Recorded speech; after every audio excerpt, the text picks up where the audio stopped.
Hey, what's up? Noble Comics. Doing a car video today. Doing a few of these lately. So, something I wanted to make a video about.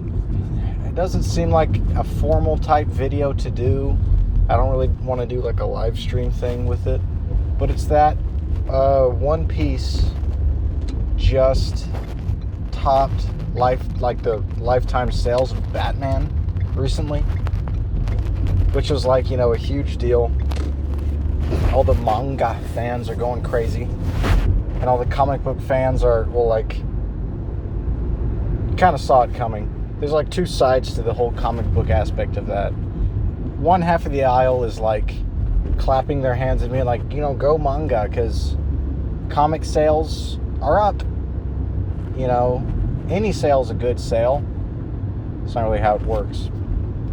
Because that's like your direct competition. You probably don't want to be happy that they're decapitating your best sellers. But that's one half.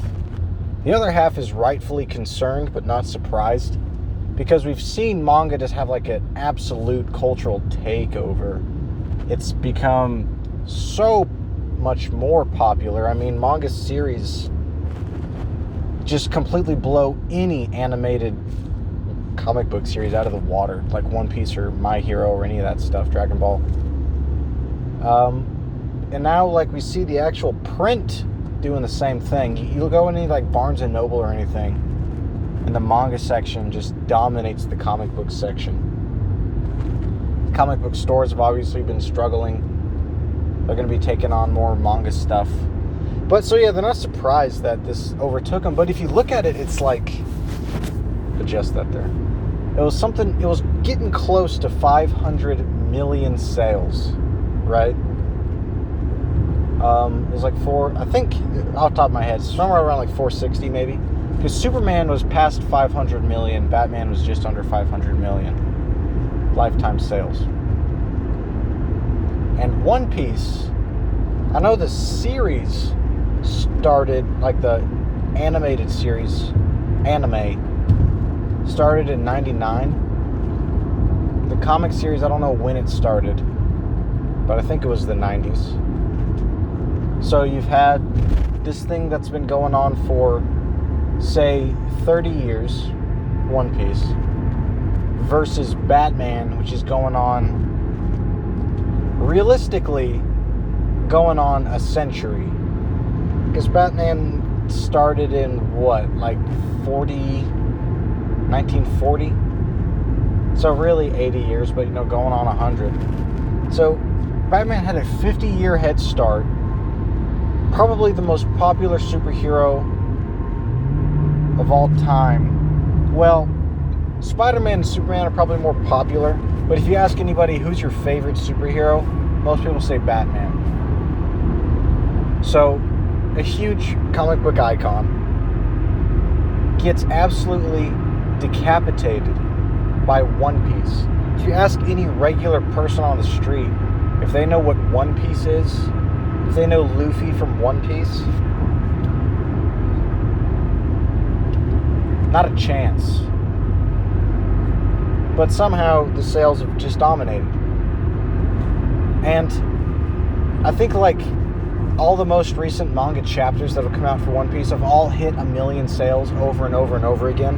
And they told you, comic sales are never going to see, 1 million issues again. It's just not going to happen. But manga just does it repeatedly. So you got to wonder where the problem is. And obviously it's going to be stuff like, the woke Batman and the woke comics and all that shit. But, it's way further than that, I think. I think that's an easy excuse for a lot of people. And I don't disagree necessarily. But just the storytelling itself, how it works.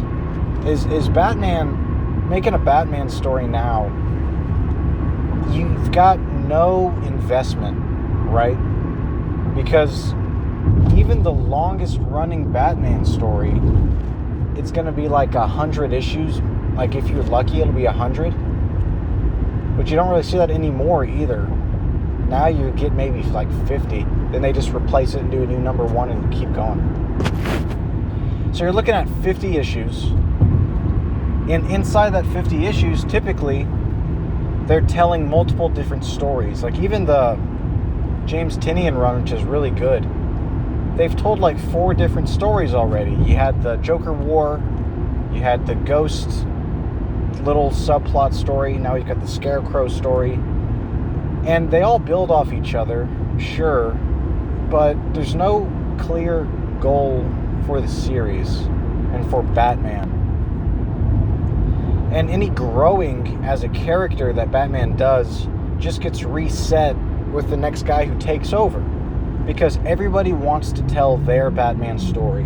And everyone wants to tell it with the Batman that everyone knows. So no matter what happens, what changes, and what growth you have, when the next writer takes over, he starts back at square one because the next guy wants to put their own twist on it. So you never get any growth with this character over the last 80 years. He's basically exactly where he started out. Versus with the manga, with One Piece, you've got a story where your character is constantly changing and evolving, and they're getting more powerful, and they're learning new things, and their team is growing. And they're going through all these changes where you can visibly see them getting stronger and better. And it's very rewarding. And One Piece will have an actual conclusion. The series will end at some point, and it'll probably be a very satisfying conclusion. Because you've got one guy making the series, one guy's vision, and one single story being told. And inside that story, sure, there are a bunch of little subplots and arcs, but they all lead to the same conclusion. Whereas Batman, you can have all these little subplots and arcs that all have an independent conclusion, and none of them talk to each other, and you're just going to have to restart at square one every time. Sorry about that, my phone just slid off my lap as I'm making this wicked turn. So that's kind of the problem you have, and there's no real way to balance that, because what are you supposed to do?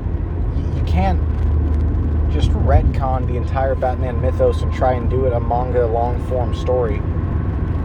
That's just not going to work.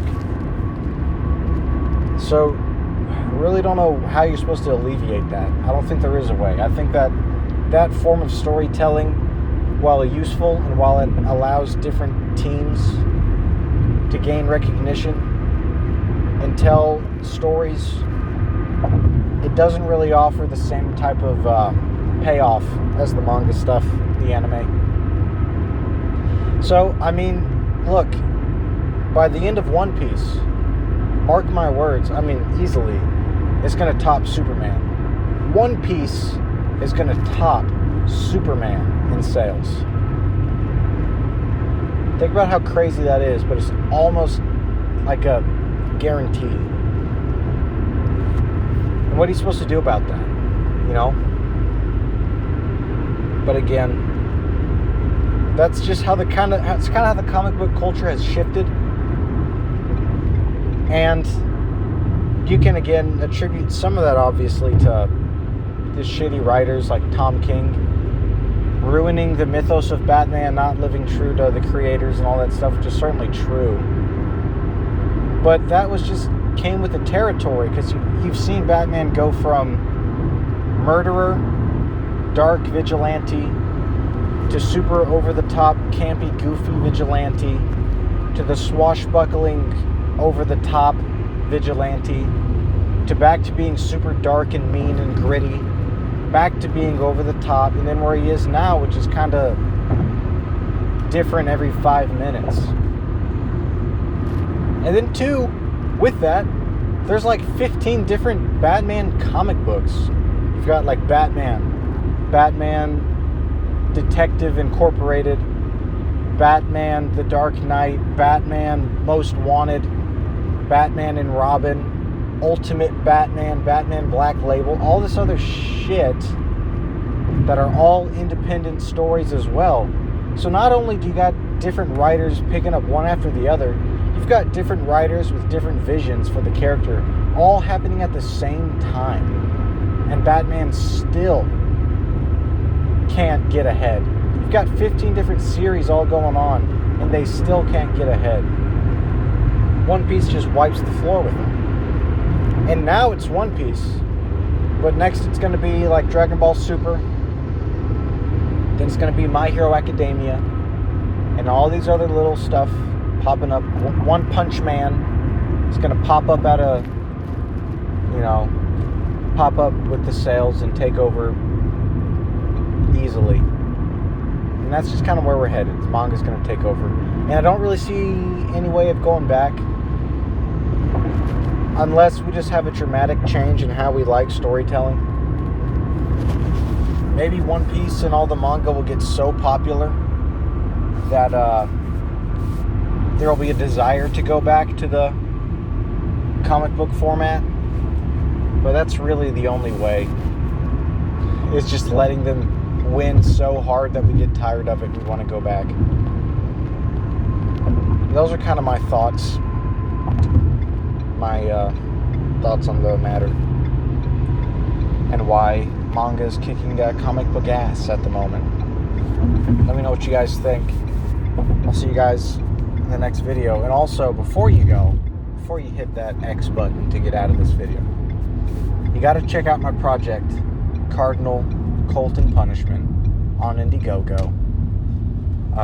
84 page, don't want to miss book. We got about 3 weeks left, and I'd like to say that I am trying to find a happy medium in what I'm talking about, where of course it's going to be one vision, my vision for the story. It is going to have an actual ending at some point, so it kind of does have that character investment that you're looking for.